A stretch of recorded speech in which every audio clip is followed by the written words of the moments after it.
Welcome to behind knows. இன்றைக்கி நம்மளுடைய சேனலில் தேங்காய் பூ மாசி எப்படி செய்கிறதுன்னு பார்க்க போகிறோம்.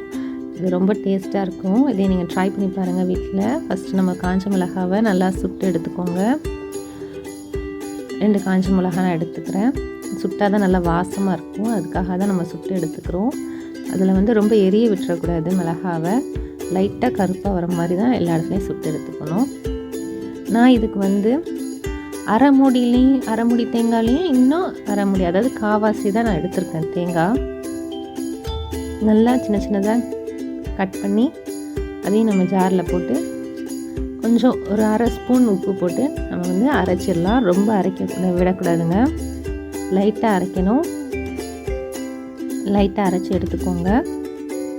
இப்போது உங்களுக்கு இன்னமும் காரம் தேவைன்னா நீங்கள் இன்னொரு 2 காஞ்ச மிளகாவை சுட்டு நீங்கள் ஆட் பண்ணிக்கலாம். இப்போது நான் ஒரு 6 ஸ்பூன் மாசி ஆட் பண்ண போகிறேன்.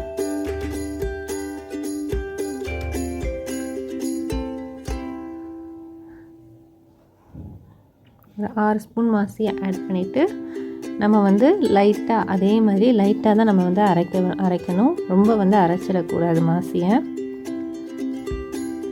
இப்போது நான் லைட்டாக சுற்றி எடுத்துட்டேன். இப்போது உங்கள்கிட்ட சின்ன வெங்காயம் இருந்தால் நீங்கள் சின்ன வெங்காயம் ஆட் பண்ணிக்கோங்க. நான் பெரிய வெங்காயம் தான் ஆட் பண்ணுறேன். ரொம்ப பெருசு இல்லை, நார்மலான சைஸில் ஒரு 1.5 வெங்காயம் நான் ஆட் பண்ணுறேன். அப்புறம் ஒரு பச்சை மிளகாய் ஆட் பண்ணிக்கிறேன். இதையும் லைட்டாக நம்ம அரைச்சி எடுத்துடலாம். வெங்காயம் ரொம்ப அரையக்கூடாது, லைட்டாக தான் அரையணும். ஸோ நம்மளுடைய மாசி ரெடி ஆகிடுச்சு. இது நீங்கள் காலை டிஃபனுக்கு இடியப்பம், மாசி, அப்பம் எல்லாத்துக்குமே சூப்பரான காம்பினேஷன் இது.